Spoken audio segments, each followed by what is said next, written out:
अस्सलाम वालेकुम दोस्तों। तो कैसे हैं आप लोग? उम्मीद है आप लोग अच्छे से होंगे। और मैं देखिए आज पार्ट 3 में मशीन में धागा कैसे भरते हैं। तो मैं मशीन से बाइबिन में धागा भर चुकी हूँ और बाइबिन केस में अब मैं धागा कैसे लगा रही हूँ ये ध्यान से देखिएगा। जो सीखना चाहते हैं ध्यान करिएगा। इसमें देखिए ध्यान से कि मैं कैसे बाइबिन में धागा रख रही हूँ। देखिए इस तरह से रख के इस छेदा से फिर निकाल रही हूँ। और फिर देखिए इस बाइबिन केस कहाँ पर लगता है इसे मैं हटा के दिखा रही हूँ।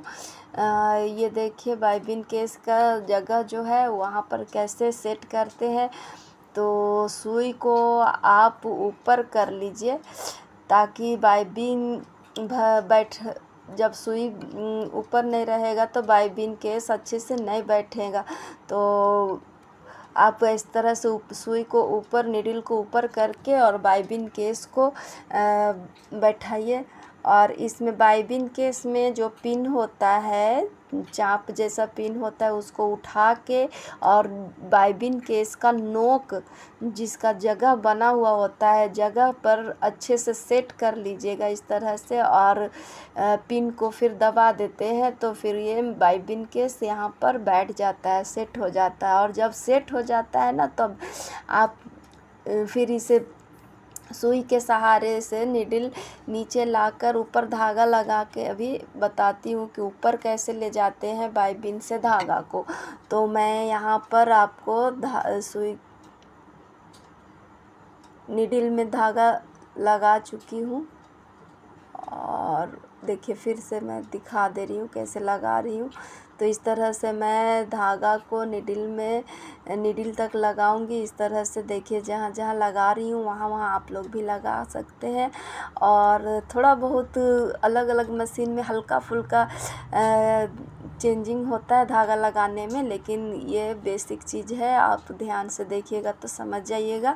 और मैं इस तरह से अब सुई के नोक में धागा लगा रही हूँ। तो देखिए इस तरह से सुई के नोक में धागा लगा ली हूँ। और सुई भी अच्छे से सेट करने के लिए फिर कभी बता दूँगी, लेकिन इसमें मैंने पहले ही सेट कर चुकी हूँ। आज खास करके बाइबिन केस में कैसे धागा डालते हैं वो मैं बता रही थी। तो इसमें ध्यान से देखिए। और मैं सुई में धागा लगा चुकी और फिर मैं इसको कैसे ऊपर करूँगी सो बता रही हूँ कि सुई नीडल जो है उसमें धागा लगा चुकी। और नीडल को जब मैं नीचे के तरफ ले जाती हूँ तो बाइबिन केस से नीडल का धागा जो है बाइबिन केस से अपने साथ धागे को ऊपर की तरफ ले आती है और फिर दोनों को धागा को ठीक से सेट करके फिर मैं कपड़े पर चला के दिखा रही हूँ। तो इस तरह से देखिए चला रही हूँ। और जब धागा अच्छे से लगी रहेगा बाइबिन में भी और नीडल में भी मशीन में भी अच्छे से सेट रहेगा तो सिलाई बिल्कुल ही सही से चलेगा। नहीं तो इसमें भी बहुत सारे प्रॉब्लम आ जाते हैं। अगर बाइबिन में अच्छे से धागा नहीं लगे रहेंगे तो आपका धागा नीचे से भी अच्छे से नहीं भी आ सकता है, टाइट भी आ सकता है। अगर सुई में गड़बड़ लगा हो तो भी इस तरह का प्रॉब्लम आ सकता है। कभी कभी तो धागा अगर बाइबिन में ठीक से नहीं भरिएगा तो उसमें उलझ भी जाता है और फिर पूरा उलझन नीचे के तरफ ख़राब हो जाता है। तो ये देखिए मेरा धागा अच्छे से चलाई हूँ मैं, बहुत अच्छा से दिख रहा है, मेरा सारा टाँका क्लियर दिख रहे हैं।